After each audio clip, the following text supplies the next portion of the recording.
ঠিক আছে মা তুই দেখা শুনা যাইস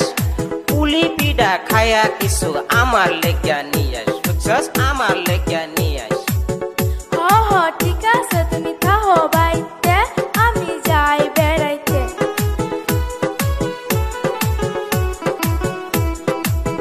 ও মামি আসুনি বাড়ি আইসি আমি তাসি আপনাদের বাড়ি